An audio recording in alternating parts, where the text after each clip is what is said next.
Hey everyone, it's Ed from Plottr, and today we're finally bringing you a long-awaited feature, the family tree.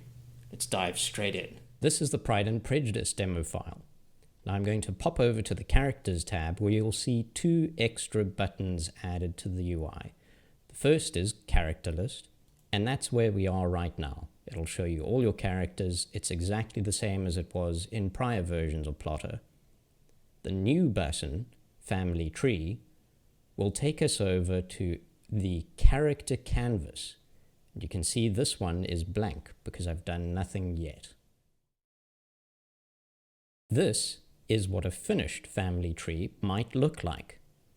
And in this demo, I'm going to take you through the steps to build this tree. So let's jump into that. On the blank character canvas, you can move your mouse to the middle of any of these bars indicated by a faint change in color, and if you leave the mouse stationary for just a moment, this large plus sign appears with a dashed outline, and your mouse becomes a pointer hand. If you click on it, you'll be presented with this drop-down of all the characters available in your book right now. Plus, there's a Create Character button at the bottom. Let's see what happens if we click that button. We're presented with a blank avatar placeholder, as well as an input field for the name of this character. If we change this name and then hit enter, this character will be added to the file, so in the characters list, as well as at this position on the family tree, with that name. Let's call this character Sarah. All right, now we have Sarah. If we move the mouse over to a blank spot so that it doesn't overlap with another character and it's in the middle of one of these bars, I'll be presented with the plus sign again. I'll click again, and then I can click on one of the existing characters in the book to add them. And here we have Elizabeth Bennet and we have Sarah, both on the family tree.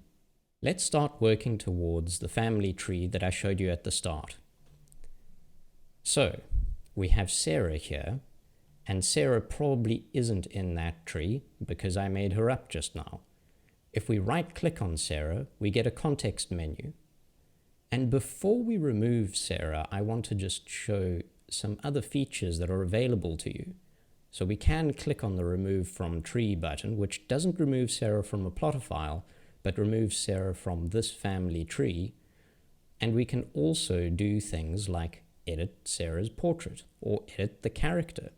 If we click on Edit Character Portrait, then the image gallery appears, and we can select from our existing images which one Sarah should have. Let's give Sarah a nice friendly kitten. There we go. Sarah is now a kitten. I can also click on Edit Character, and that pops me over to Sarah's edit view in the characters list. Let's pop back over to the family tree and remove Sarah from this tree. The last thing before we add those extra characters that I'd like to show you is that if you click on Elizabeth Bennet, or on any other character for that matter, you get a pop-up that shows you the name of the character and a short description. So here we see Elizabeth Bennet, short description, main character, and I can click anywhere to dismiss that pop-up.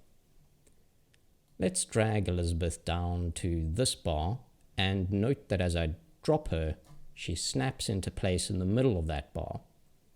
I'm going to move her over to the right because I know what's coming, and I'm going to add her siblings. So if I click there in that empty spot, then I can add Jane, and then in another empty spot, I'll add Lydia, and then next to Lydia, I'll find Catherine, and next to Catherine, we'll add Mary. And then just to give some space and to indicate that they're ancestors, I'm going to place the parents well above the children. So we have Mr. Bennet, and we have Mrs. Bennet. Finally, I'm going to add Darcy off to the right here. All right, that's all the characters in this arrangement. Where do we go from here? Now we have all the characters on the canvas, but there's no indication of who's related to whom. And if you remember the first completed family tree that I showed at the start, there were lines connecting these individuals together. So let's go ahead and figure out how we go about indicating the relationships here. If I move the mouse onto, say, Mr. Bennett, then 4 attachment points appear on the left, right, top and bottom of the character. If I move the mouse to a position where we saw one of those attachment points, it'll change into this move icon, indicating that you can drag it along. So I clicked and I'm holding in click, and that line will move along with the mouse wherever I take it until I stop on a character, and then it snaps into position. If I let go, then we see the line changed color and it's now permanently fixed there, which indicates a relationship between Mr. Bennett and Mrs. Bennett. The color was chosen based on the position of the 2 characters relative to each other. So if I move down from Mr. Bennett to the next character, it would pick a below style relationship. But I moved alongside, so it picked a side-by-side style relationship.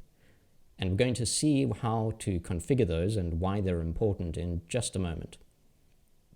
The next relationships that I want to create are between the siblings. So I'll drag this attachment point from Mary to Catherine, from Catherine to Lydia, from Lydia to Jane, and from Jane to Elizabeth. Right, now all the siblings are connected as well. However, we have the same color line for sibling relationship as was picked for a spousal relationship. And I'm not sure that I like that, because I like to see things at a glance and be able to tell what's going on. So we're going to customize this. And there are 2 ways of going about this. You can right-click on a line, and that opens up a context menu with an option to delete the relationship and to open a relationship editor. We'll cover delete in a moment. There's also this button on the bottom right, and if you click it, a context menu appears anchored to the bottom right, where you can open the relationship editor. That's the same control as if you right-click on one of the relationship lines. I'm going to go ahead and open up the relationship editor, and what we see is a list of the types of relationships available to us, along with a button to create new types of relationships. Let's just focus on changing the spousal type relationship. Its name is spouse, the type is side by side. We could pick above or below, and that changes how Plottr automatically picks a relationship when you drag that line from one character to another. We want a spousal relationship to be side by side. I'm going to leave the line style at solid, but I'm going to change the color to orange. And what we see immediately when we do that is that Plottr inferred that these side-by-side relationships were spousal. But we don't want that either. So let's change them to sibling relationships. And how you do that is, instead of right-clicking on the relationship line, you left-click on it, and this other context menu will appear, allowing you to quickly select the relationship type you want. I'm going to change that to sibling. We'll change this one to sibling, and that one, and that one. Now they are all indicated as siblings of each other. Finally, I'm going to create the relationship between Elizabeth and Mr. Darcy. I'll do so by dragging a line from Elizabeth to Mr. Darcy, and it automatically picks the spousal type relationship. So that's working exactly as I'd like it to. Finally, I'd like to indicate that the children are all children of Mr. and Mrs. Bennett, and I'll do so by selecting both of the parents, and I'll cover how that selection works in a moment. A new attachment point appears, and if I drag this attachment point, it will indicate that a relationship exists between all of the selected members and whoever I drag it to. So let me drag this over to Mary, and then I'll drag to Catherine, to Lydia, to Jane, and to Elizabeth.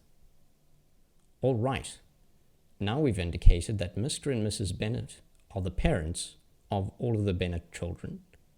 However, we no longer see the spousal relationship between them.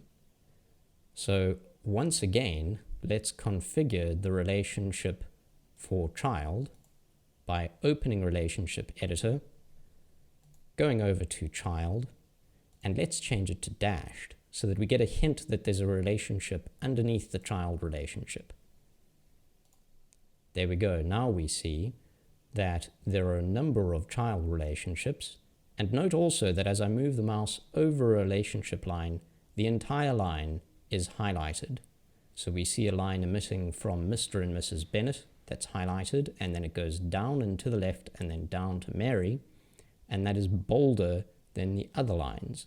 You can do the same for Catherine, Lydia, Jane, and Elizabeth. And when it's highlighted like this, that indicates that you can click or you can right-click, and your action will have context based on the line that's currently highlighted. There we have all the relationships indicated between the members of this family. But there are a few more steps left before we get back to that original family tree. In the original family tree, the character canvas seems to be contained in the center of the screen, and we've also moved the camera so that it's further away, so we get a more zoomed out view of the tree. And indeed, if we look down at the bottom here, we see some controls for handling the zoom and also resetting the position of the canvas. Let's go through how those work so we can position our family in the right place. So, if I click on any blank spot on the canvas and then drag it along, we can move the character canvas. And if I use the mouse wheel and scroll in and out, we can zoom in and out. I'm going to zoom to 70%, and then I'm going to place the character canvas roughly centered. If you don't like the zoom level, or you've gone way off the center of your canvas, you can always click on the Reset Position button, which remains at the bottom of the screen no matter where you are, and at the same size, and that will reset your position so the top left of the canvas is in the top left of this display view. But let's center it like that. We can also click on this percentage and it will reset to 100%. But I think for now I prefer it at 70% and centered. You can also zoom in and out with these controls if you prefer not to use your mouse wheel. When I look at this family tree, I immediately recognize that it's not centered on the canvas, and that's not so pleasant to my mind. So how do we go about moving all of these characters? Well, if you move the mouse over a character, the cursor becomes a grab hand, and you can move that character. You can see that the relationship updates as we move the character around. And I could drop Darcy anywhere I like, and we still have the relationship between Elizabeth and Darcy. I could do that for every single character. So I could move Darcy over to the right, and then Elizabeth over to the right, and then eventually everyone will be centered. However, that's going to take time. And if you have many more characters than I do in this tree, it's going to take you a lot of time. So we've gone ahead and implemented a new control for you to move all of these characters in bulk. If you hold down the Shift key and then click and drag, you'll get a selection box. And if you drag it over all of the characters and then let go, you'll see that all of the characters have been selected. They get a selection box around the characters, and there's a larger selection box indicating the full selection. Once you've selected everything like this, you can click and drag the entire selection box around. And I can drop it anywhere I like. So let's put it on that bar and along. Or maybe let's put it a little bit higher up. Over there. That looks good to me. Maybe a little bit to the left. This selection box won't disappear until I click off it. There we go. Now I'm back to having nothing selected. You can also start selecting by holding Shift and then clicking on a character. And you can click on one character and then another character and then another, and you can continue to do so and grow the selection. If I added a character I didn't want in the selection, I can click on that character to remove it. So clicking twice toggles membership in the selection box. And I can move all of those characters, and we can see that the relationships move with them as I move it about. Let's leave it there. The last thing that you can do with the bulk selection is right-click on it, and a similar context menu will appear. In this case, I can remove all of these characters from the tree. Let's go ahead and do that. Our tree is looking rather sparse, but don't worry, I can undo that change. And there we go. All the characters and relationships are added back to the tree. There's one last ingredient missing from this family tree, and that's a good background.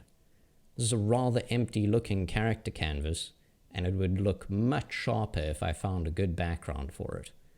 So let's go ahead and click on this tab on the left.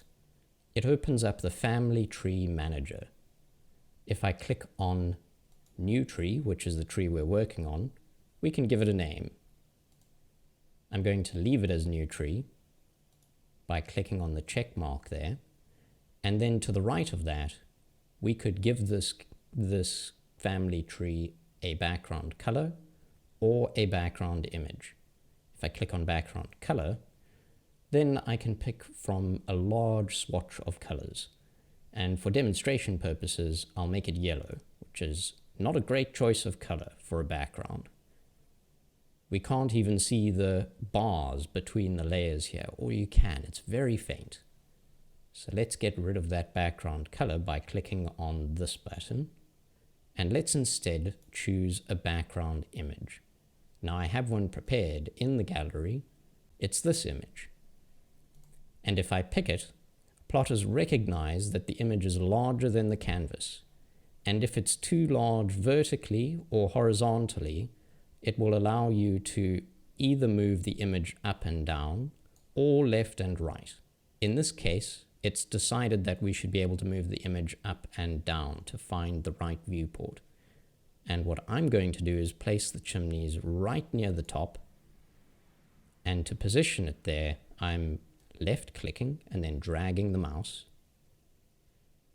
And what we also see is some guidelines for where the bars will appear. And that lets you know where the characters can exist on your canvas once you've selected a background image. Let's go ahead and click Done. And our background updates to the background I picked with the chimneys in the correct position. And there we have it. Our family tree, just like the one I showed in Finished Tree. But for the eagle-eyed out there, you may notice that had an error in terms of who the main relationship was. Family trees are not associated with books. You can make as many as you like and include characters from whichever books you prefer. I'm going to click on the plus sign in the Family Tree Manager, and that will create a new unnamed family tree. If I click on it, we're presented once again with the blank canvas. If I zoom out, you can see the boundary of this canvas. I can add characters to this tree, and I can do everything that I did before. If you drag an attachment point to a blank spot, it'll offer to create a character and the relationship at the same time. So here, I dragged from Elizabeth Bennet to Jane Bennet, let go, it chose a side-by-side relationship and added the character all at the same time. There are two more features of the family tree that I'd like to demonstrate before tying up this demo. The first of which has to do with the layout of your family tree. And to demo it, I'm just going to add some characters haphazardly to the character canvas. All right, so we have Mr. and Mrs. Bennett, and we have Elizabeth and Jane Bennett. So Elizabeth and Jane should be siblings. If I drag that along and then change the relationship to sibling, then we can see that's a sibling relationship. If I drag a line from Mrs. Bennett to Mr. Bennett, that's chosen a child because Mr. Bennett was below Mrs. Bennett. I'm going to change that over to a spousal relationship, and then I'm going to select Mr. Bennett and Mrs. Bennett, and I'm going to say that they are parents of Elizabeth. Ooh, we need to move to the side there to select Elizabeth. And if I move over here, then I can select Jane. All right, so it's chosen the parent-style relationship because of where Mr. Bennett is in relationship to the two children. We need to change that over to a child relationship. And there we have it. This is a tangled mess, and it makes no sense to me. If we click on this button and then click Rearrange, then Plottr will warn you that all of your manual placements will be modified. And you can go ahead and click Rearrange, and it will place Mr. and Mrs. Bennett alongside each other and the two children beneath them. If you don't like this modification, you can undo it by hitting Ctrl-Z, and if you want to go back to it, you can, of course, redo. The last feature I'd like to demonstrate is that you can print your family tree. So let's go over to the tree we made earlier. This tree is in a nice layout, it has a background, and I'd like to print it so I can put it on a website. We can click on that button once again and click on Print. This opens a dialog where you can choose where to save that family tree, and I'm going to save it in my Downloads folder. Here I have that family tree open in Firefox, and it's an SVG, so I can zoom right in, and all of the lines will be very crisp. You can use the family tree feature to create all sorts of relationships between characters. There's no need to stop with familial relationships. You could create relationships between political entities in a government, say president, vice president, and members of cabinet, and you could create relationship lines with them, such as reports to. You could model military organizations, and you could really customize this setup to however you like it by clicking on that button or by right-clicking on any of the relationship lines, opening the relationship editor, and then changing each of the relationships that you'd like to be different. Thanks for joining me on this brief demonstration of the brand new family tree feature. We can't wait to see what your creativity leads to and what brand new designs you can create with this feature. Stay tuned to the Plottr YouTube channel and follow us on social media, because in the near future we've got a number of exciting features coming out and you don't want to miss them.